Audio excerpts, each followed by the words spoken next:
Well, it's very important. The problem with it is golf's such a bizarre game that you can prepare terribly, not prepare at all, and go and play great. And you can do everything right, go and play poorly. So you have to look at it at the big picture and longer term.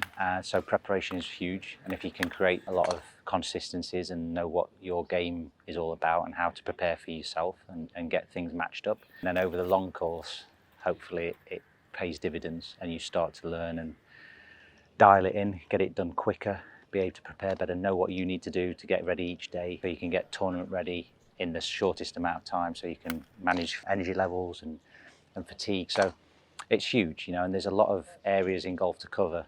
Just within putting, there's a ton of different stuff. Pace, tempo, green reading, short game kind of similar. Long game, you've got wedging, you've got iron play, dialing your distance in, shot shaping, driver, a bit of speed work, a fairway finder, a safety shot, something where you really need to get it in play, your stock shot. So there's a lot going on within the game.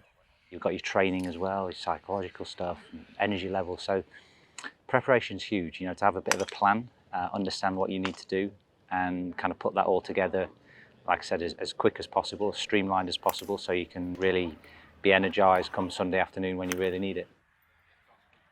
I think it's got a lot more scientific. When I first came on tour, it was a lot more blasé, kind of go and hit a few chips, hit a few putts, go and play on the course, and there was guys that was structured and had more of an idea, but I think in general it was very lax.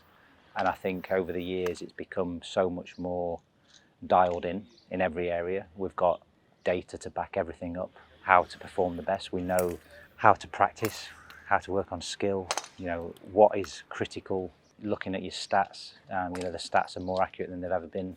The answers and the data help you build a plan to be able to prepare as efficiently as possible. So it's much more professional now.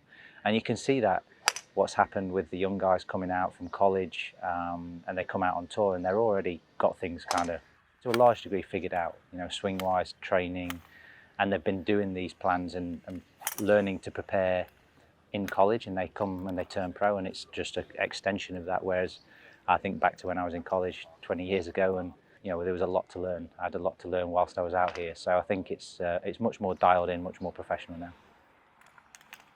I have a routine that is a daily routine, a weekly routine, and then a routine that I would have at home to prepare. But the thing is with golf, I guess other sports too, but golf especially, it has to be very flexible because things change. Like Pro-Am, for example, whether you're playing in the Pro-Am or not, early morning tee off to afternoon tee off, within travel as well. So there's a lot of things. So you kind of create a blueprint, and I think that's one of the challenges. When you play well, you kind of go, okay, that's what I did well then. And if you play well over a period of time, you kind of start to learn what works for you, but you have to be really flexible in that. And you can't just, I didn't warm up like that, or I didn't prepare like that, so I'm not ready to play. You have to be flexible and adaptive. And that's one of the things I think the best players do so well. They're able to adapt and be very relaxed. They have a blueprint, they prepare really well, but you have to be pretty relaxed about the whole thing too. So I started at 9 o'clock in the gym, half an hour warm up, done 25-minute short game.